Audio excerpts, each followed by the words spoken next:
Ketika membicarakan soal keamanan, bukan hanya situs web Anda yang memerlukan perlindungan, namun konten di situs Anda juga sangat rentan.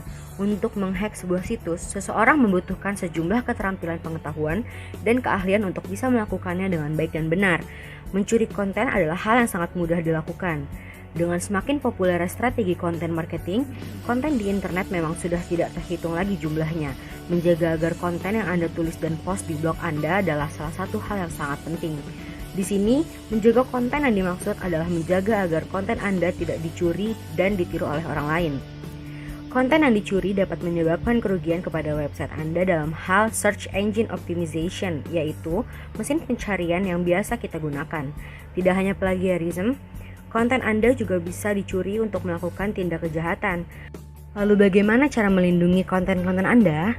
Pada tahun 1998 di Amerika Serikat, Bill Clinton mengesahkan Digital Millennium Copyright Act atau DMCA. DMCA adalah solusi yang tepat untuk semua orang yang mengalami pelanggaran hak cipta karya-karya digitalnya. Tidak hanya itu, hukum ini juga mencakup produksi atau pembuatan dan distribusi yang digunakan untuk melakukan pelanggaran hak cipta dari karya-karya digital. Untuk menjamin keamanan beberapa provider servis online termasuk provider internet dari hukuman pelanggaran hak cipta, Bill Clinton menyatakan, undang-undang ini akan memperluas perlindungan karya cipta di era digital dan menjaga fair use dan batasan tanggung jawab terhadap penyedia layanan komunikasi. DMCA adalah hukum yang melindungi konten Anda dari pencurian. Jika seseorang mencuri, menjiplak atau bahkan mengakui konten Anda sebagai miliknya dalam cara apapun, DMCA dapat membantu Anda untuk men-take down konten tersebut. Meskipun hukum ini dapat membantu mengambil kembali hak kekayaan intelektual Anda, DMCA tetap menjadi salah satu hukum yang kontroversial karena DMCA dianggap bisa menjadi pedang bermata dua. Sudah ada beberapa kasus penyalahgunaan DMCA di mana website besar seperti Hotfile, Mega Upload, dan Grooveshark memanfaatkan DMCA untuk keuntungan mereka sendiri. DMCA mempunyai cara kerja tersendiri dengan memastikan konten tersebut apakah terdapat pelanggaran hak cipta. Untuk memastikannya, kita bisa mengenal istilah fair use. Fair use sendiri merupakan penggunaan konten secara wajar dan tanpa menggunakan izin pada pemilik konten tersebut.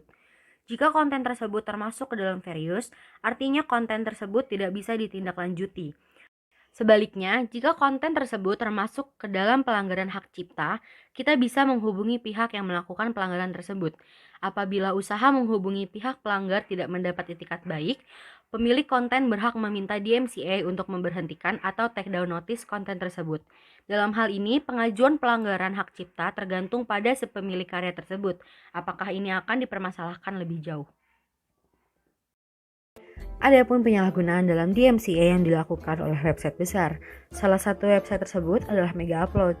Mega Upload merupakan perusahaan daring asal Hong Kong yang didirikan pada tahun 2005 oleh Kim.com. Perusahaan ini menyediakan fitur untuk mempermudah orang lain dalam menyimpan berkas di suatu server. Namun, fitur ini ditutup oleh pemerintah Amerika Serikat melalui FBA pada tahun 2012 dikarenakan menyebabkan kerugian kurang lebih sebesar 500 juta US dollar.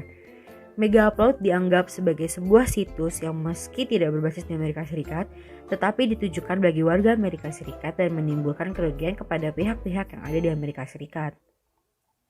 Menurut tulisan di Ars Technica, dokumen dakwaan pada Mega Upload menyebutkan perusahaan itu menyewa 1.000 lebih server di Amerika Serikat. Sebanyak 525 diantaranya terdapat di wilayah Virginia. Kemudian, kebanyakan transaksi di situs itu juga dilakukan melalui PayPal, perusahaan asal Amerika Serikat. Pendapatan iklan Mega Upload didapatkan dari Google AdSense dan AdBright. Setelah ditutupnya Mega Upload, berkisar 4 bulan kemudian muncul website besar baru yang memiliki fitur menyerupai Mega Upload yang berasal dari Amerika. Apakah ini sebuah kebetulan?